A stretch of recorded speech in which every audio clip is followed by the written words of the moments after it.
سامعین و مشاہدین نظام، جیسا کہ آپ کو معلوم ہے کہ ہمارا سلسلہ چل رہا ہے جس کا عنوان ہے کیا امام طبری شیعہ تھے۔ اس عنوان کے تحت ہم پہلے 4 نشستیں ریکارڈ کروا چکے ہیں۔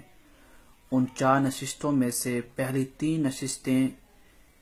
اس بات پر مشتمل ہیں کہ وہ کون سے اسباب ہیں یا وہ کون سے احوال ہیں جن اسباب کی بنیاد پر یا جن احوال میں امام طبری پر شیعیت کا فتویٰ لگا، آپ کو رافضی کہا گیا اور آپ کو مخالف اہل سنت کہا گیا۔ پھر ہم نے چوتھی نشست میں اکابر متقدمین ائمہ کی عبارات کو کوٹ کیا کہ وہ کس انداز سے اور کس طرح امام طبری پر لگنے والی ان تہمتوں کو رفع کرتے ہیں اور آپ کا دفاع کرتے ہیں، اور کس طرح آپ کی شخصیت کو امام مانتے ہیں، تفسیر میں، فقہ میں، حدیث میں، لغت میں، احکام قرآن میں، فقہ میں، ان دیگر علوم میں سب نے آپ کی امامت کا، آپ کی جلالت علمی کا، آپ کی ثقافت کا اور آپ کی فقاہت کا اعتراف کیا ہے۔ آج یہ 5ویں نشست ہے اور آخری نشست ہے اس سلسلے کی کہ سب سے پہلے تو ہم نے اپنی طرف سے اور ائمہ کی طرف سے جو امام طبری کا دفاع کیا گیا اس کو بیان کیا۔ آج کی نشست میں یہ بیان کریں گے کہ امام طبری نے خود اپنے اوپر سے رفع تہمت کی اور اپنے دفاع میں کتاب لکھی جس کا نام صریح السنہ ہے۔ اس کتاب کی جو نسبت آپ کی طرف کی جاتی ہے، اس نسبت میں کوئی شک نہیں ہے، کوئی شبہ نہیں ہے کہ یہ امام طبری کی کتاب نہیں، بلکہ ائمہ نے اپنی کتب میں امام طبری کی اس کتاب کا تذکرہ کیا ہے۔ جب امام طبری کی اس کتاب کا تذکرہ آتا ہے تو وہ 3 انداز میں کرتے ہیں۔ بعض ائمہ صرف السنہ کا نام لیتے ہیں، جیسے المقدسی نے کہا الاقتصاد فی الاعتقاد میں۔ بعض ائمہ اس کو شرح السنہ کا نام دیتے ہیں، جیسے امام ذہبی نے سیر اعلام النبلاء میں کہا اور فرمایا کہ آپ نے اس کتاب میں اپنے مذہب اور اپنے عقیدے کو واضح فرمایا ہے۔ بعض ائمہ اس کو صریح السنہ کے نام سے موسوم کرتے ہیں اور یاد کرتے ہیں اور لکھتے ہیں، جیسے علامہ ابن تیمیہ نے مجموع الفتاوی میں، علامہ ابن القیم نے اجتماع الجیوش الاسلامیہ میں، جیسے عبارات چوتھی نشست میں کوٹ ہو چکی ہیں۔ لہٰذا اس میں کوئی شک نہیں ہے، کوئی شبہ نہیں ہے کہ یہ کتاب امام طبری کی ہے۔ تو امام طبری اپنی اس کتاب میں لکھتے ہیں، اس کتاب میں انہوں نے ان مخصوص اور معدودہ اور چنیدہ مسائل کو بیان کیا ہے جن مسائل کی بنیاد پہ یا جن عقائد کی بنیاد پہ امام طبری پر فتویٰ لگتا رہا، امام طبری کو متہم کرتے رہے، امام طبری کی ذات کو مجروح کرتے رہے اور آپ پر طعن و تشنیع کا دروازہ کھولتے رہے۔ آپ نے انہی مسائل کا جواب دیا ہے کہ میرا موقف ان مسائل میں وہی ہے جو ائمہ اہل سنت کا تھا، جیسے کیا قرآن مخلوق ہے یا غیر مخلوق ہے، کیا ایمان بڑھتا ہے یا گھٹتا ہے، یہ جو مسائل ہیں، پھر خلافت کا مسئلہ ہے، پھر افضلیت کا مسئلہ ہے، ان سب کو آپ نے بیان، افعال العباد کا مسئلہ ہے، الفاظ قرآن کا مسئلہ ہے، ان مخصوص مسائل کو اپنی کتاب میں انہوں نے بیان کیا۔ آج کی نشست میں ہم یہ بیان کریں گے کہ امام طبری کیا تفضیلی تھے، کہ آپ افضلیت صدیقیت کا، افضلیت سیدنا صدیق اکبر کا اعتراف نہیں کرتے تھے بلکہ مولا علی کو افضل مانتے تھے، کہ آپ رافضی تھے کہ خلفائے ثلاثہ کی خلافت اور امامت کا انکار کرتے تھے۔ یہ آپ کی اپنی کتاب ہے صریح السنہ جو آپ نے اپنے دفاع میں لکھی، اس میں پہلے افضلیت کا، اپنی کتاب میں افضلیت کا عقیدہ بیان کرتے ہوئے لکھتے ہیں کہ وَأَمَّا الْحَقُّ فِي اخْتِلَافِهِمْ فِي أَفْضَلِ أَصْحَابِ رَسُولِ اللَّهِ صلی اللہ علیہ وسلم فَمَا جَاءَ عَنْهُ وَتَتَابَعَ عَلَى الْقَوْلِ بِهِ السَّلَفُ، کہ اس میں اختلاف ہے کہ اصحاب رسول صلی اللہ علیہ وسلم میں سب سے زیادہ افضل کون ہے۔ اس میں احادیث بھی مروی ہیں اور اسلاف کے اقوال بھی مروی ہیں۔ کہتے ہیں وَكَذَلِكَ نَقُولُ، میں بھی اسی طرح کہتا ہوں، فَأَفْضَلُ أَصْحَابِهِ صلی اللہ علیہ وسلم، امام الانبیاء، سید الثقلین، نبی الحرمین، امام القبلتین، محمد رسول اللہ صلی اللہ علیہ وسلم کے جمیع اصحاب میں سے جو سب سے زیادہ افضل شخصیت ہیں، جو افضلیت کے حامل جن کی ذات ہے، وہ ہیں الصدیق ابو بکر، سیدنا صدیق اکبر ہیں، پھر ثم الفاروق عمر، پھر سیدنا عمر فاروق ہیں،